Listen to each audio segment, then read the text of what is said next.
Back now, live look at St. John's, Newfoundland here. This is the site of where that ship left with that submersible. The search for that sub has now turned right now into an investigation as to how, as according to officials, it imploded underwater, killing all 5 passengers aboard the Ocean Gate Expedition sub. The Coast Guard saying some debris was found from 1,600 feet from the Titanic on the seafloor. Again, this is a video of a past successful Ocean Gate exploration. A Navy official, though, coming out just the other day saying that on Sunday, a secret underwater detection system likely heard what was the implosion of the sub, although at the time unable to confirm that. They just forwarded the information to the Coast Guard and the search continued. The bodies of the 5 are unlikely to be recovered, according to officials. James Judge is a Coast Guard veteran, and he joins us live. James, I appreciate you taking the time on this. Obviously, this essentially captured Americans, viewers all across the country watching this, obviously with the imaginations running wild of again, Titanic capturing the hearts of many and wondering what is going to happen. Would they find this sub?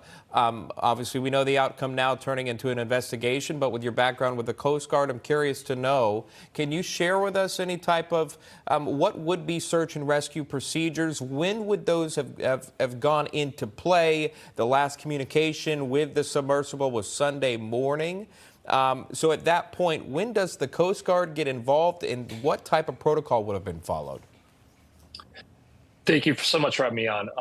Yeah, absolutely. When the Coast Guard is notified initially, that's typically when things spin up. If it's, when they received that initial call that there was contact that was lost, the Coast Guard would have launched ready aircraft that would have, in this case, I believe they flew out from Air Station Elizabeth City in North Carolina, and there was a Coast Guard C-130 that was on scene conducting initial searches along with the Canadian Coast Guard as well.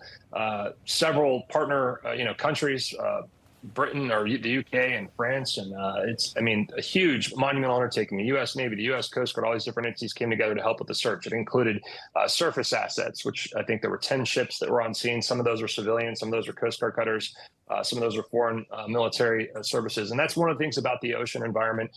It's oftentimes unforgiving.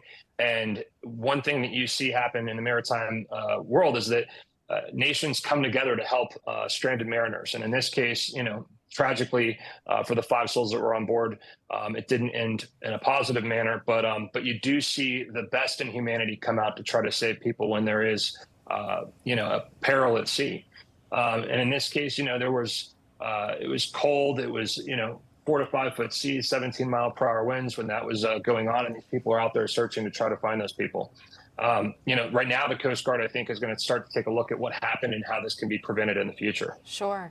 Right. And again, it was a multi-country initiative, right? You had folks from Canada and also France who were desperately searching for this group. Unfortunately, we know the outcome, the ending, the implosion.